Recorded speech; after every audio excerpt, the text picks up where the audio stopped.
이 붐항쟁, 이런 분위기 속에서 벌어지는데 이게 유신 쪽의 상황이었다면, 또 한편에서는 이 붐항쟁이 부산대에서 출발하지 않았습니까? 그러면은 이제 박 정권의 상황이 이랬다면, 그리고 중앙정계의 상황이 이랬다면, 이제는 부산 내 학생운동권 상황을 한번 살펴보도록 하죠. 제목을 5년의 침묵이라고 붙였습니다. 제일동포 간첩 사건과 부산대 학생운동의 관계를 봐야 하는데요.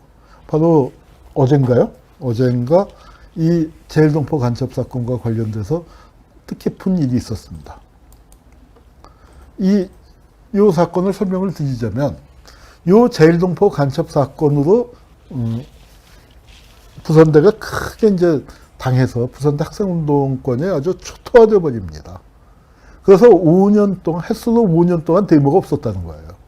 그러다가 79년 10월 16일 날 부산대에서 데모가 터졌는데, 정말 그 비유하자면 마른 장작이 잘 탄다 하는 것처럼 그게 이제 확 번졌는데, 그 5년 동안 침묵했던 얘기를 좀 해야 하는데, 그 부산대 간첩 사건의 핵심이 제일동포 여학생이었습니다.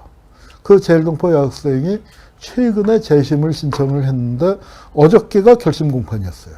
어제 7월 10일 결심 공판이었는데, 대한민국 검찰이 조금 달라졌나 봐요.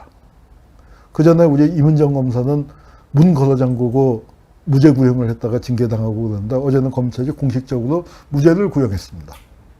그러니까 형사사건에서 검찰이 무죄를 구형하는 건 정말 드문 일인데, 그러니까 그 당시에 75년 그때 증거 수집되어 있는 그걸로 볼 때 절대로 범죄가 성립되지 않는다 해서 그 김어재 씨 그 정말 뜻깊은 거였습니다. 김어재 씨는 너무 세게 당해서 제일동포 그러니까 사람들 앞에 나타나지도 않고 재심 신청도 안 하고 있다가 세상 바뀌었다고 이제 해서 그 뒤늦게 신청을 했는데, 그 결심 공판에서 이제 그런 뜻깊은 일이 있었죠. 여기에 있기 전에 우리 문재인 대통령이 일본을 갔을 때, 지금 이제 일본하고 뭐 여러 가지로 시끄럽습니다만, 그 오사카에 가셔서 동포 사회 분들을 많이 만났습니다. 제일동포 만나면서 여러분이 대한민국의 운명입니다. 그리고 나라답게 정의롭게 구호를 외쳤잖아요. 그러면서 제일동포는 조국의 운명과 함께 했습니다 했는데, 조국의 운명이 뭐예요? 분단조국 아니야, 분단조국. 분단조국에서 제일 많이 당한 게 간첩이었고, 제일동포 간첩 사건은 제가 따로 길게 하겠습니다. 따로 길게 이건 뭐 안 할 수가 없는 주제인데, 우리 간첩 사건 얘기 한번 서대문 형무소에서 한번 했습니다만 따로 하죠. 그래서 여기서 제일동포 조작 간첩 사건의 피해자들의 모임이 있어요. 제일한국인 양심소 동호회라고 있는데, 거기 대표가 이철 선생입니다. 사형 판결을 받았었던 분인데, 이분하고 만나서 이렇게 반갑게. 그러니까 이게 뭐냐면 간첩과 회합을 하는 겁니다. 그리고 이날 이 모임에 간첩들 많이 왔죠. 간첩들 많이 왔고, 그래서 간첩들한테 사과한 거고, 그걸 들으면서 이제 아마 어느 분의 부인인 것 같아요. 곱게 한복 입고 오셨는데, 울컥 하신 거죠. 네. 그래서 우리 이제 김원중 선생님, 이분은 고통 끝에 이제 교수가 됐는데, 안 그랬었으면 큰 학자가 됐었을 텐데, 하여튼 그래도 일본에 돌아와서 여러 가지 이제 고생 끝에 교수가 됐는데, 이 진심 어린 간첩 조작 사과를 듣고 감개무량했다라고 하는데, 문재인 대통령이 인권 변호사 시절에 조작 간첩 사건 많이 다뤘습니다. 제일동포는 아니지만 일본 관련 사건, 부산에서 있었던 신춘식 씨 사건 같은 거 또 무죄도 받아내고 그렇기 때문에 누구보다도 사정을 잘 아세요. 자, 그런데 이 제일동포 사건이라는 게 이게 터지고 났는데요. 그랬더니 80년대는 학생운동이 굉장히 번창했던 시기인데, 70년대만 해도 그러질 않았어요. 70년대만 해도 학생운동이 그야말로 그 몇몇 중요 대학 중심으로, 부산이 우리나라 제2의 도시 아닙니까? 부산에서 제일 큰 대학이 부산대학이고 두 번째 큰 대학이 동아대학인데, 동아대학은 학생운동 조직이 거의 없었어요. 부산대만 있을 정도로. 그리고 전국의 주요 대학 그렇게 거점으로 몇 개, 한 10개 정도 대학의 대목군들이 모여서 한 게 민청학년 사건이었고, 그 민창헌 여사건 이제 박살나고 난 다음에 조금 모으려고 할 때 75년도에 이제 박정희 정권이 월남 공산화되고 난 다음에 이제 대공세를 하는데 거기에 이제 부산대도 된통 걸렸거든요. 그러니까 학생운동 그 기반이 좀 충분하면은 타격을 입었다 하더라도 그게 금방 살아날 텐데 워낙 기반이 취약한 데다 간첩 사건에서 다 잡혀가고 뭐 하니까 이제 뿔뿔이 흩어지고 5년 동안 데모가 없었습니다. 그래서 아까 중요한 걸 빠뜨렸네. 우리 여성 노동자들 5년 그런데 부산대가 5년 동안 데모가 없었던 거 맞아요. 5년째.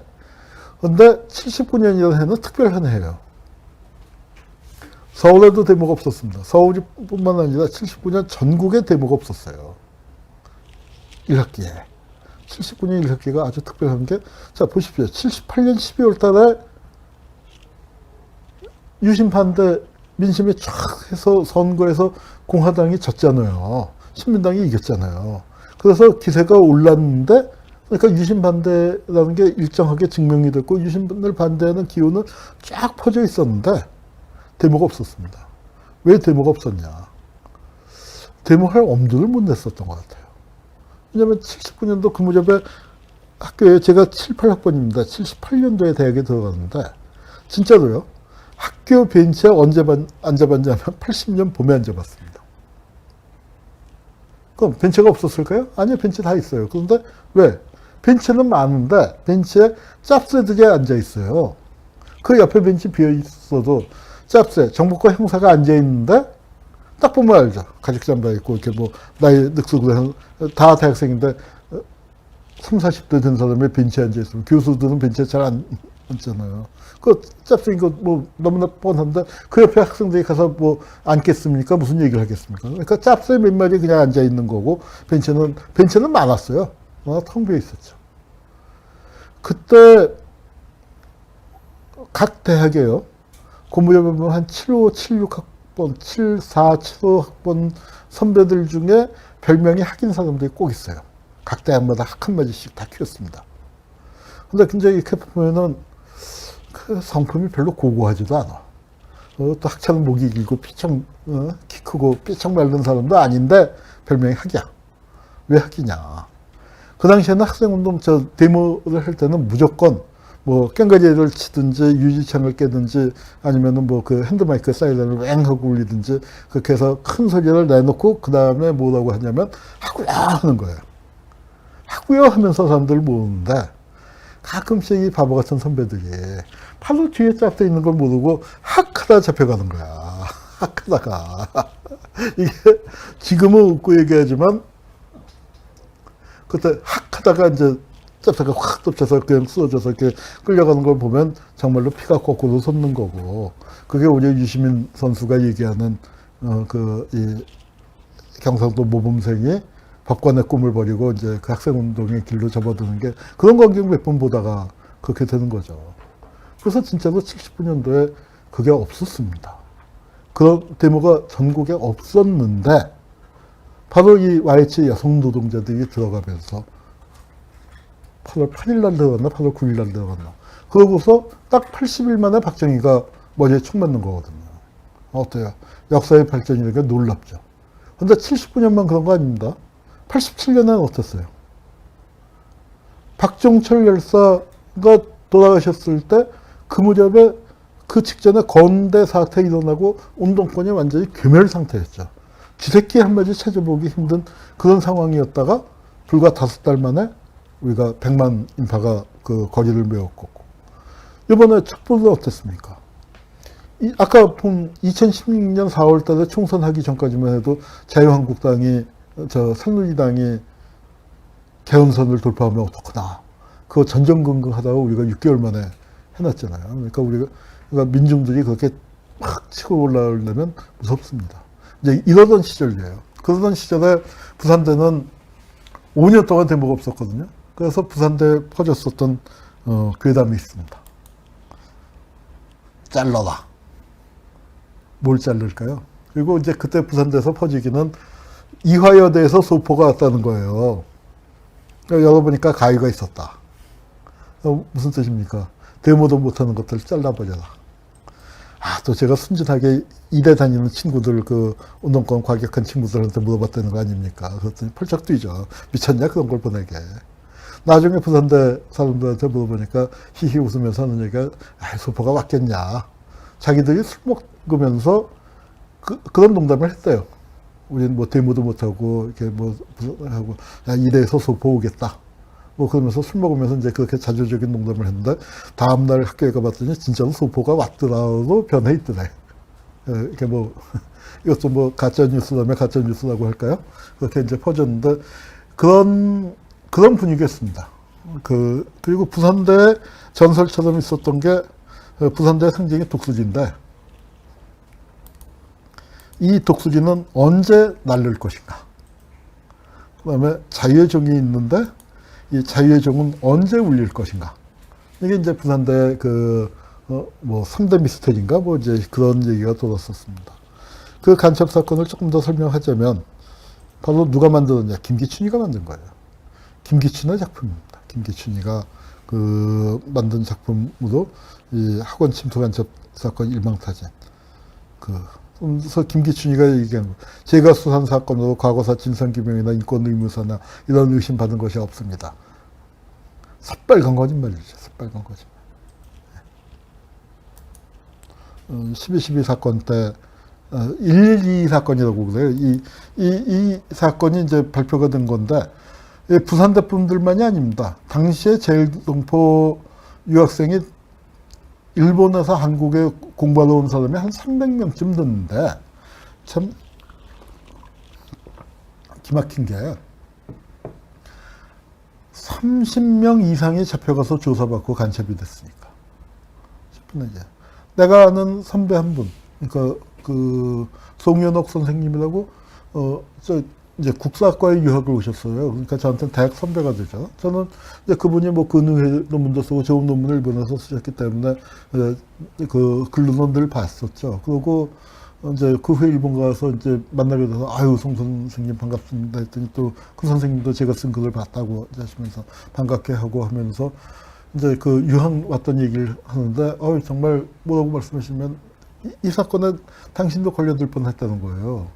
근데 어떻게 했냐면은 진짜로 지갑하고 여권 들고 담 넘어서 아무것도 없이 택시 잡아 타고 김포공항 가서 바로 출발하는 제일 비싼 비행기 타고서 일본 갔기 때문에 자기는 간첩 사건에 안 걸렸지. 자기도 이렇게 걸리게 돼 있었다. 그러시더라고요. 그렇습니다. 이 사건은 이제 제일 걸렸던 분이 김호자 씨라는 분인데, 그러니까 75년도에 이제 제일동포인데 부산대에서 민창학년 사건이 터지고 나서 회복이 안 되고 대모를 못 하니까 이제 좀 끌어올랐던 것 같아요. 그러고서 나라도 해야겠다 하고 선언문을 썼습니다. 선언문을 쓴 건 좋은데, 그러니까 뭐가 단서가 돼서 제일동포가 했다는 게 금방 밝혀졌냐면, 일본하고 한국하고 한자를 틀리게 쓰는 게 몇 자가 있어요. 뭐 대개 같습니다만. 가장 대표적인 게 이 사건에서 걸린 게 뭐냐면, 노동이라고 할 때 우리는 움직일 동자를 쓰죠. 그런데 일본에서는 사람 인변이 있어요.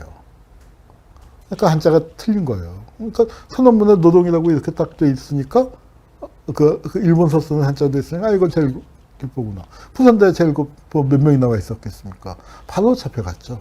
그리고 이제 이 김호재 씨를 중심으로 아는 사람 모르는 사람 해서 이제 다 사건을 키워나가는데, 이때 사람들이 고문 무지무지하게 당했습니다. 그런데 고문을 정말 많이 당했던 한 분이 하는 얘기가 뭐냐면, 김호재 씨의 앞방에 있었던 분이 하는 증언을 뭐라고 했냐면은, 그 방에서 나오는 신음소리, 비명소리는 그건 사람의 소리가 아니었다. 짐승의 울부짖는 듯한 소리가 들렸다, 이제 하는 얘기를 듣고 이제 참 가슴이 아팠고, 김호재 씨는 굉장히 오랫동안 사람들도 안 만나고 하다가 이제 좀 요새 많이 회복이 되신 모양이에요. 그래서 이렇게 이제 제일동포 모임에 나와서 또 통역도 하시고, 아마 저 옆은 윤정원 선생인가 누군가 잘 모르겠네요. 하여튼 뭐 지금은 이제 다시 사람들 만나기 시작했고 재심을 했고, 8월 22일 날 선고 공판입니다. 아마 검찰이 무죄 구형했기 때문에 당연히 무죄가 나올 거라고 예상이 듭니다만, 그때는 한국에 오실 거라고 생각이 되고, 그러면은 아마도 그 부산 시절의 선배들 참 그때 저 사건으로 이제 부산대 노승일 선배 같은 분들 그 다 이제 여가고 이제 그 노승일 선배 같은 분이 또 양서조합 활동하면서 이제 부마 항쟁에도 또 관련이 되고 이제 그러시는 거죠. 이게 그때 김기춘이에요. 왕실장 김기춘이가 이제 저 중앙정보부 대공수사실 국장이 돼서 발표한 거고, 이 무렵의 사건 얘기는 한겨레 그 김효순 대기자께서 조국이 버린 사람들, 조국을 버린 사람들이 아니죠. 조국이 버린 사람들의 얘기. 제일동포 유학생 간첩 사건의 기록을 쓰셨고, 사건들이 다 하나하나 참혹하지만 그 중에서도 가장 그 중심적이고 가장 끔찍했던 사건이 아마 김호자 그 사건이 아닐까 생각을 합니다. 그래서 이 사건을 우리 최승호 PD, 지금 MBC 사장으로 분투하고 있는데, 최승호 PD가 만든 게 그 자백이죠. 이 사건에서는 김승효 씨란 분이 김호자 씨는 인터뷰를 아마 거부한 걸로 알고 있어요.